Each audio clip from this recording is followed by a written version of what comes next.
ये खबर KR मंगलम university द्वारा प्रस्तुत की गई है। आपको खासकर बीजेपी सरकार की आइडियोलॉजी राइट विंग के साथ बहुत जोड़ा जाता है। मैं स्कूल और कॉलेज में था तो एक ही इकोसिस्टम था, वो था कांग्रेस। एक ही इकोसिस्टम था, वो था गांधी परिवार। गांधी परिवार हमें लार्जर देन लाइफ लगता था। हमने 60 साल तक एक ही विचारधारा को फॉलो किया। सुधीर जी, आजकल ना एक टर्म है, मैं राष्ट्रवादी पत्रकार हूँ। जब से मोदी सरकार आई है उसके बाद से ये इस शब्द का आविष्कार हुआ है। तो जैसे आप सोचिए कि राष्ट्रवाद को बीजेपी के साथ जोड़ दिया गया है, उस समय लिबरल थिंकिंग को कांग्रेस के साथ जोड़ दिया गया था। सरकार को लोकतांत्रिक देशों में इतना बदनाम कर दिया जाता है कि सरकार जब अपनी बात कहती भी है तो लोगों को उसमें एजेंडा नजर आता है। हम अपनी माइथोलॉजी की कथाओं को लेकर के भी गेमिंग की दुनिया में नए नए खेल ले जा सकते हैं। हमारे हनुमान जी पूरी दुनिया की गेमिंग को चला सकते हैं। नुपुर शर्मा का केस हुआ था कुछ साल पहले। मेरा बस इतना ये कहना है कि एक अमुक धर्म का अपमान करने पर अगर एक व्यक्ति को इतनी सजा मिल सकती है तो दूसरे धर्म का अपमान करने पर भी वैसी ही सजा दूसरे लोगों को मिलनी है। 2013 में आपको पत्रकारिता का जो हाईएस्ट अवार्ड भारत में है, रामनाथ गोयनका अवार्ड मिला। निर्भया केस की रिपोर्टिंग के लिए मुझे रामनाथ गोयनका अवार्ड मिला, लेकिन लोगों को ये नहीं पता होगा कि इसी रिपोर्टिंग के लिए सबसे पहले मेरे ऊपर FIR दर्ज हुई थी। 2020 में जी न्यूज़ ने ये क्लेम किया कि चाइना आपके ऊपर बहुत क्लोज वॉच रख रहा है। एक्चुअली ऐसा कोई साल नहीं है जब मुझे कहीं ना कहीं से थ्रेट ना आए हो। हाफिज सईद ने मुझे पाकिस्तान से एक बार धमकी दी थी। इसके अलावा जो खालिस्तानी टेररिस्ट हैं उन्होंने मुझे बहुत सारे थ्रेट्स किए। मैंने एक रिपोर्ट की थी दाऊद इब्राहिम के ऊपर, तो उसी शाम को मुझे छोटा शकील का फ़ोन आ गया था और जिस प्रकार से उन्होंने मुझसे बात की वो मतलब अच्छी टोन नहीं थी। इतने बड़े बड़े इंसिडेंट्स देश में हुए हैं, उस दौरान कुछ ऐसा जिसने आपको डीपली मूव किया हो या इम्पैक्ट किया हो? कारगिल वॉर के दौरान मेरी मुलाकात कैप्टन विक्रम बत्रा से हुई थी। मैंने उनका एक इंटरव्यू भी किया था। जिस दिन मैं विक्रम बत्रा से मिला उसी रात को विक्रम बत्रा शहीद हो गए। डीप फेक्स और मिसलीडिंग कंटेंट को लेकर के भी आपके कंसर्न थे, जिसको लेकर के आपने दिल्ली हाई कोर्ट से इंजंक्शन लिया। तो डीप फेक तो भविष्य की एक बहुत बड़ी चुनौती है। अगर हमने इसको रेगुलेट नहीं किया तो ये अपराध का एक बहुत बड़ा केंद्र बन जाएगा। अर्नब गोस्वामी, उन्होंने एक टेलीविजन पे डायरेक्ट आपको जाइब लेते हुए आपका नाम नहीं लिया। हालांकि 15 करोड़ की जब बात होती है और गवर्नमेंट टैंकर और इस तरीके की चीज़ों की बात होती है तो ऑफ कोर्स बहुत क्लियर हो जाता है। इसमें तो मैं यही कह सकता हूँ कि शायद मैं ही ऐसा किस्मत वाला हूँ जो सबकी नींद खराब किए हुए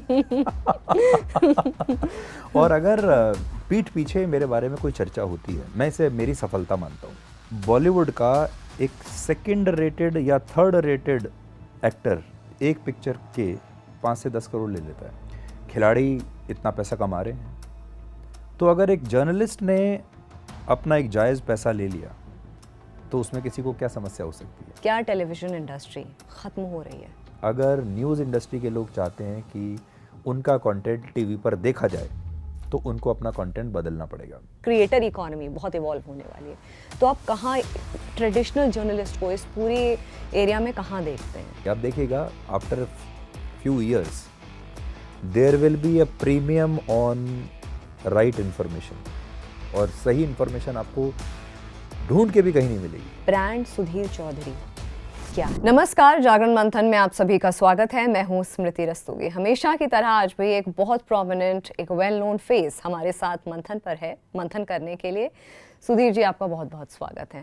थैंक यू स्मृति, और आपके दर्शकों को भी मेरा नमस्कार और शुक्रिया मुझे यहाँ बुलाने के लिए। इंट्रोडक्शन के मोहताज आप है नहीं, इसीलिए मैं कोई इंट्रोडक्शन, हम शो से पहले भी यही बात कर रहे थे, आपका नाम ही काफ़ी है। तो आज हमारे साथ सुधीर चौधरी जी हैं। सुधीर जी, बहुत सारे सवाल हैं। पहली बात यह है कि थैंक यू फॉर कमिंग, और बहुत सारे पॉडकास्ट और इंटरव्यूज़ में आप जाते भी नहीं हैं, लेकिन आप आए और इंटरव्यू के लिए ये फाइनली हो रहा है। ये मेरे लिए भी बहुत खुशी की बात है, क्योंकि एक इंडस्ट्री के ऐसे वेटरन से कुछ सवाल करना, ये मेरे लिए भी उतना ही कठिन होता है। और आप जब हॉट सीट पे बैठे होते हैं तो फिर कोई भी सवाल कुछ भी आ सकता है, तो वो जो स्पोर्टी जो अंदर से वो जो एफर्ट होता है ना, जो स्पोर्टी एटीट्यूड होता है, वो भी होना बहुत ज़रूरी है। Thank you so much again. तो स्मृति, मैं एक्चुअली एक तो आपके जो दर्शक हैं, दैनिक जागरण के दर्शक, उन तक मैं पहुंचना चाहता था, तो इसलिए सबसे पहले मैं दैनिक जागरण के सारे दर्शकों को जो हमें देख रहे हैं उन्हें नमस्ते कहना चाहता हूं। और ये मेरा तीसरा पॉडकास्ट है अभी तक का जी, और काफ़ी सारे लाइनअप हैं अभी भी। तो मैं ऐसा विश्वास करता हूं कि बहुत ज़्यादा भी अपनी सप्लाई बढ़ा नहीं देनी चाहिए। तो मेरे जो दर्शक हैं वो तो रात में मुझे 9 बजे देख ही लेते हैं डीडी न्यूज़ पर। तो मैं बहुत कम इसके अपने प्लेटफॉर्म के बाहर मैं बहुत कम जाता हूँ। और जैसा मैंने कहा कि ये सिर्फ तीसरा मेरा पॉडकास्ट है जब मैं आया हूँ, और उसका मकसद यही था कि मैं आपके दर्शकों तक पहुँच सकूँ, दैनिक जागरण के दर्शकों तक पहुँच सकूँ, और जो बातें अभी तक मैं नहीं बता पाया हूँ अपने बारे में या बहुत सारे विषयों के बारे में, वो आज हम कर सकें। बिल्कुल, तो शुरुआत करते हैं। सुधीर जी, आजकल ना एक टर्म है जो मुझे भी इसका बैकलैश बहुत मिलता है, अगर कहीं पर कोई बोलता है कि जी मैं राष्ट्रवादी पत्रकार हूँ, या मैं राष्ट्रवादी एंकर तो नहीं कहेंगे, राष्ट्रवादी विचारों में बिलीव करती हूँ। मेरे अकॉर्डिंग राष्ट्रवादी का मतलब ये होता है जब आपका देश सर्वप्रथम हो, देश के हित सर्वप्रथम हो। उसका मतलब बहुत ही सिंपल लैंग्वेज में वही नेशनलिज्म कहलाता है। लेकिन आजकल बहुत नेगेटिविटी, बहुत डायलेमा है इस टर्म के अराउंड। और जैसे कि आप दूरदर्शन के साथ एसोसिएटेड हैं, आपका बहुत प्रोमिनेंट डिकोड शो आता है, तो अक्सर ये होता है कि जब आपको राष्ट्रवादी बोला जाता है तो या तो आप प्रो गवर्नमेंट हैं, प्रो बीजेपी हैं, या आपकी आइडियोलॉजी राइट विंग अफिलिएटेड है। एक बाइसनेस है इस टर्म को लेकर के। मुझे लगता है कि ये जो राष्ट्रवादी संज्ञा दी जाती है, ये एक पॉलिटिकल टर्म है, और ये बहुत लेटली अभी कुछ हाल के कुछ साल में, या ये समझ लीजिए कि जब से मोदी सरकार आई है उसके बाद से ये इस शब्द का आविष्कार हुआ है। तो इसमें 2-3 चीज़ें मैं कहना चाहता हूँ। जैसे मान लीजिए अगर मेरे बारे में कोई ये कहता है कि राष्ट्रवादी पत्रकार, या कुछ और लोगों के बारे में, आपकी एक विचारधारा होती है, और वो विचारधारा अगर किसी पार्टी के साथ थोड़ी बहुत मैच करती है तो लोग आपको उस पार्टी के साथ जोड़ना शुरू कर देते हैं।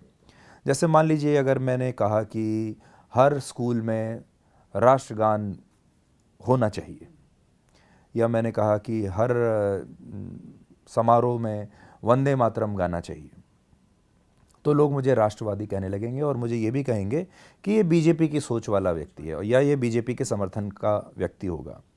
मैंने अगर ये कह दिया कि इंडिया नहीं भारत कहना चाहिए, मैंने अगर ये कह दिया कि भारत को विकसित होना चाहिए, तो लोग सोचेंगे कि ये तो बीजेपी की विचारधारा है।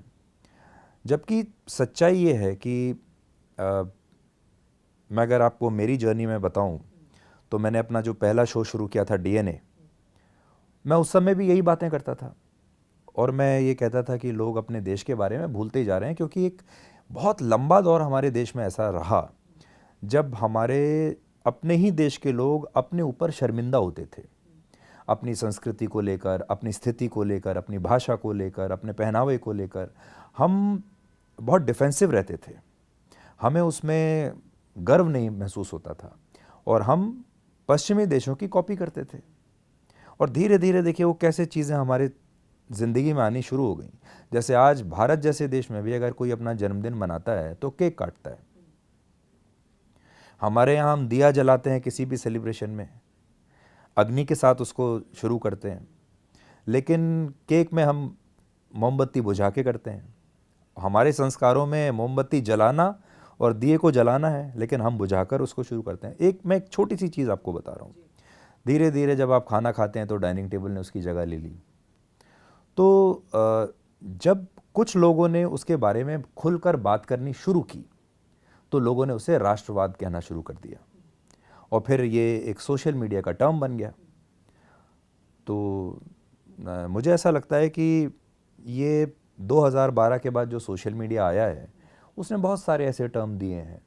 राष्ट्रवाद का दे दिया है, गोदी मीडिया दे दिया है, जबकि ऐसा कुछ नहीं है। सिर्फ इतना है कि कुछ लोग अब पहले के मुकाबले ज़्यादा एक तो मुखर हो गए हैं इन चीज़ों को लेकर, अवेयरनेस इन चीज़ों को लेकर बहुत बढ़ गई है और अब इन पर खुलकर बात होती है।